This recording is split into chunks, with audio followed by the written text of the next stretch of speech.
తల్లిదండ్రులకు అలర్ట్. పుట్టిన బిడ్డ ఎంత బరువు ఉండాలో తెలుసా? మారిన జీవనశైలి కారణంగా సంతానం కలగడం అనేది ఎన్నో జన్మల పుణ్యంగా భావించాల్సిన పరిస్థితి ఏర్పడింది. కలిగిన సంతానం కూడా కంటికి రెప్పలా కాపాడుకోవాల్సిన అవసరం ఉంది. పిల్లల పోషణలో తప్పనిసరిగా పాప బరువు ఎప్పటికప్పుడు తెలుసుకోవాలి. బరువు అనూహ్యంగా తగ్గడం, పెరగడం రెండూ ప్రమాదమే. శిశువు బరువు ఎంత ఉండాలో తెలుసుకోండి. పుట్టిన శిశువు బరువు అనేది అనేక వాటిపై ఆధారపడి ఉంటుంది. సాధారణంగా 9 నెలలు నిండిన తర్వాత పుట్టిన శిశువు బరువు 2.5 కిలోల కంటే ఎక్కువగా ఉండాలి. 10వ నెలలో జన్మించిన పిల్లల బరువు 3 నుంచి 4 కిలోల వరకు ఉండాలి.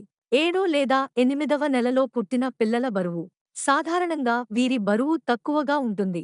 ఒకవేళ కవలలు పుడితే కనుక సాధారణంగా ఒక్కొక్కరి బరువు తక్కువగా ఉంటుంది. పుట్టినప్పుడు 2.5 నుంచి 3 కిలోల బరువు ఉన్న శిశువు ఆరోగ్యంగా ఉన్నట్టు పరిగణిస్తారు.